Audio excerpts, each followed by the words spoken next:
Hello friends, welcome back to Shashi Vantasala. ఈరోజు వీడియోలో onion చట్నీని ఎలా ప్రిపేర్ చేసుకోవాలో చూపించబోతున్నానండి. ఇది చాలా టేస్టీగా ఉంటుంది.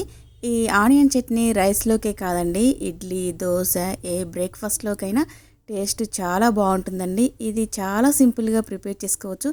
మరి ఆనియన్ చట్నీని ఎలా ప్రిపేర్ చేసుకోవాలి ఇప్పుడు వీడియోలోకి వెళ్ళి చూసేయండి. ఇప్పుడు స్టవ్ పైన ఒక ప్యాన్ పెట్టుకొని అందులో 1 టీ స్పూన్ ఆయిల్ వేసుకొని ఆయిల్ హీట్ అయిన తర్వాత 2 టీ స్పూన్స్ శనగపప్పు, 1 టీ స్పూన్ జీలకర్ర, ఒక చిటికెడు మెంతులను కూడా వేసుకొని మంటని లో ఫ్లేమ్లో పెట్టుకొని బాగా ఫ్రై చేసుకోవాలి. అవి ఫ్రై అయిపోయిన తర్వాత ఒక 6-7 ఎండుమిర్చిని కూడా వేసుకొని వీటిని కూడా బాగా ఫ్రై చేసుకోవాలి. ఇలా అన్నీ బాగా ఫ్రై అయిపోయిన తర్వాత వీటిని ఇప్పుడు ఒక ప్లేట్లోకి ట్రాన్స్ఫర్ చేసుకోవాలి. ఇలా ప్లేట్లోకి తీసుకొని వీటిని ఇప్పుడు పూర్తిగా చల్లారపెట్టుకోవాలి. ఇవి చల్లారేలోపు మనము ఇదే ప్యాన్లో 1 టేబుల్ స్పూన్ ఆయిల్ వేసుకోవాలి. ఆయిల్ హీట్ అయిన తర్వాత ఒక కప్పు ఆనియన్స్ని వేసుకోవాలి. ఆనియన్స్ అనేవి ఇలా సన్నగా పొడవుగా కట్ చేసుకొని వేసుకోవాలి.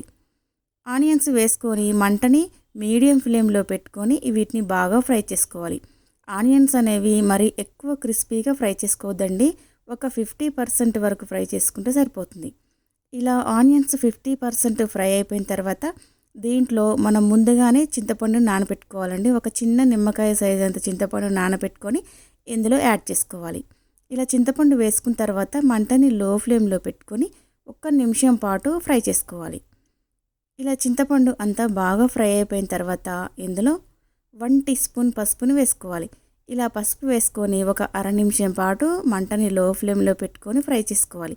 ఇలా ఫ్రై అయిపోయిన తర్వాత ఇప్పుడు స్టవ్ ఆఫ్ చేసుకొని వీటిని పూర్తిగా చల్లారబెట్టుకోవాలి. ఇవి చల్లారేలోపు మనం ముందుగా ఫ్రై చేసి పెట్టుకున్న ఎండుమిర్చి, శనగపప్పుని ఒక మిక్సీ జార్లోకి ట్రాన్స్ఫర్ చేసుకోవాలి. ఇలా అంతా మిక్సీ జార్లోకి వేసుకున్న తర్వాత ఇందులో పొట్టు తీసి పెట్టుకున్న వెల్లుల్లిని ఒక 6-7 వేసుకొని ఇప్పుడు దీన్ని మెత్తగా గ్రైండ్ చేసుకోవాలి. ఇలా ఎండుమిర్చి అంతా బాగా గ్రైండ్ అయ్యే వరకు గ్రైండ్ చేసుకోవాలి. ఇలా గ్రైండ్ చేసుకున్న తర్వాత ఇందులో మనము ముందుగా ఫ్రై చేసి పెట్టుకున్న ఉల్లిపాయలని వేసుకోవాలి.